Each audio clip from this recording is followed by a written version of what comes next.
There's a saying amongst prospectors: go out looking for one thing, and that's all you'll ever find. Since the introduction of mining as an occupation in Alpha 3.2, the Mist Prospector has been the only ship-based option anyone could find in the Star Citizen universe. But all that changes in the upcoming Alpha 3.8 with the addition of the marvelous multi-crew mining vehicle, the straight-to-flyable Argo Mole. The Argo Mole is a multiplayer mining ship standing for Multi-Operator Laser Extractor, or Excavator, however you feel. There's a lot more style to it than I expected from an industrial ship. It's got a distinct shape to it, and it's got a lot of cool little details to look at, as well as the overall silhouette of it. So we took a lot of design features from some of the earlier ships, the MPUV, the SRV. It's familiar, there's some familiar shapes. The shape of the hood, essentially on the top, the shape of the engines, the intakes, and it's, you know, it's like we do with all our manufacturers. We try and sort of take that DNA that we've now worked out and feed it through all our ships. My favourite bit of the Mole would be the transforming sections with the way the turrets extend from the ship and the way the shields open up, and especially the X-form of the main thrusters, the way that changes shape during landing and the VTOLs and all that thing.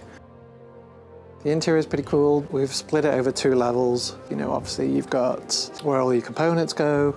You know, you've got to be able to change things out. You've got to be able to easily access them. You need space for your fuel tanks, all that sort of stuff. And then you basically can lead through to the main cabin or the cockpit. So you and your co-pilot can, you know, just hang out, do a bit of flying, do a bit of navigation.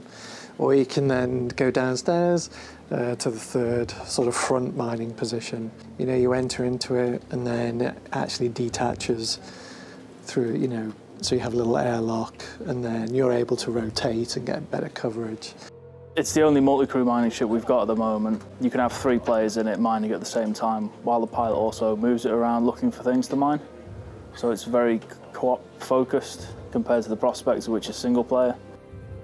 So you can focus on a larger rock or a more dense rock that the Prospector can't normally mine with its single laser, or you can sweep a area for smaller resources at 3 times the speed of a Prospector by having all 3 of the excavators just buzz an area.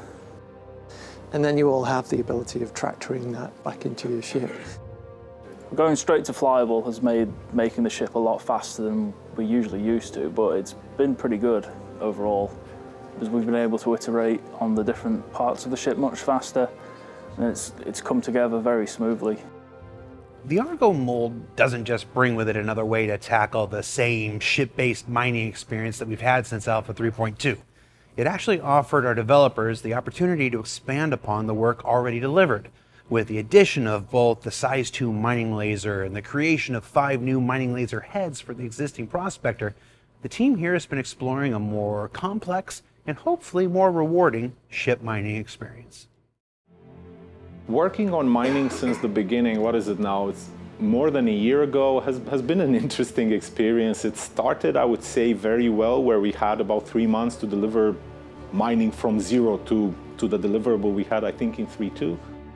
We had a nice core team, and a lot of dependency teams joined, and they offered a lot of support, and everyone was pretty much focused on getting that as good as possible. Once we delivered the original, it was a bit hard to deliver anything because we were lacking resources. All the resources that we had in the initial release quarter got pulled on other systems. So delivering the stuff that we wanted for mining did not quite go as planned. We had to kind of dance on a tightrope and focus on what we had resources for.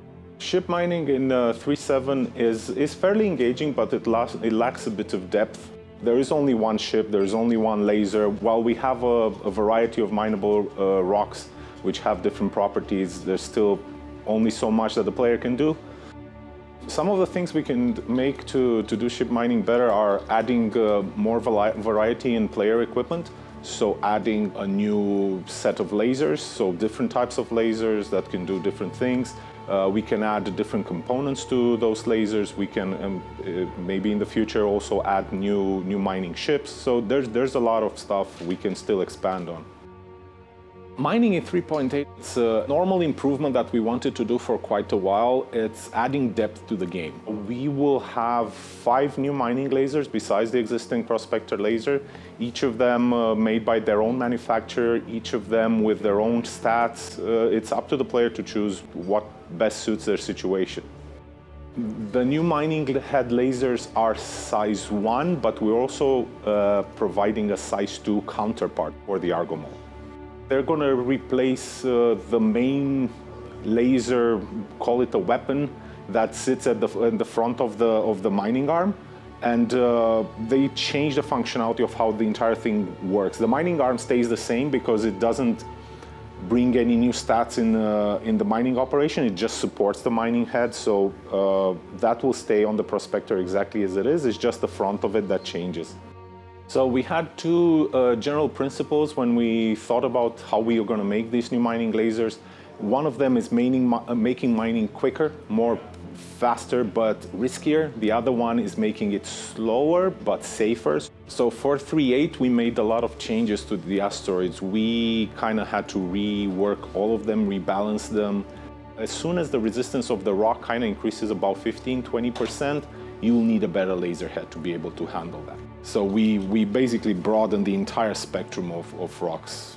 The idea is we are adding more gameplay and more possibilities. We're adding more challenges for the players who really want to do a lot of mining, and that is their specialization. We just want to add a lot of depth for them so they have cool gameplay. So what did we learn this week? You know, I've been saying that at the end of every show, and since this is the last episode of 2019, we're going to go ahead and take a look back at what we learned this year in a lovely piece our editorial team put together called What Did We Learn This Year? Catchy.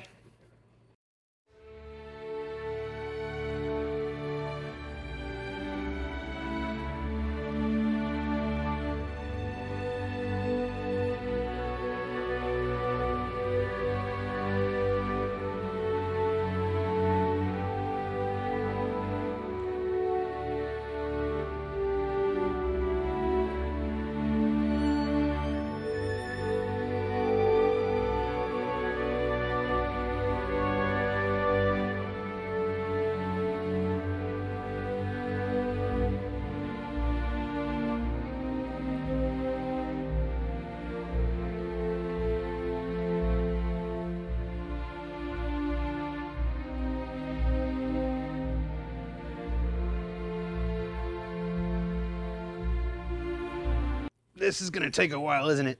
How many segments did we do this year? 120. 120. Justin, double time it, please.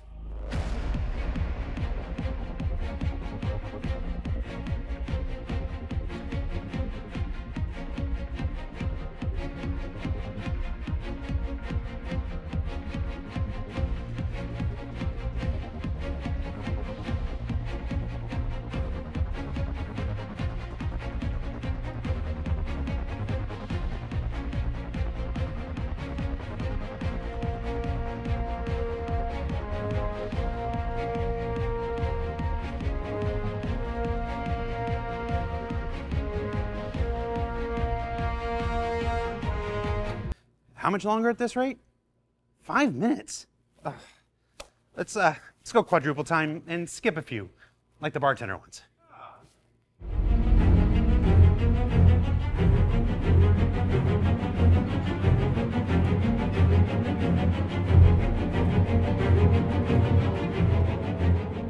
I'm pretty certain there was still a bartender update in there.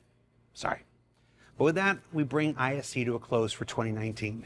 On behalf of the entire team here that works to bring you all these segments over the course of the year, I just want to say thank you for inviting us into your lives each week. It really is our privilege to share with you the work our developers pursue throughout the year. And we'll be back on January 23rd to do it all over again in 2020. For Inside Star Citizen, I'm Jared Huckabee. Happy holidays, and we'll see you next year.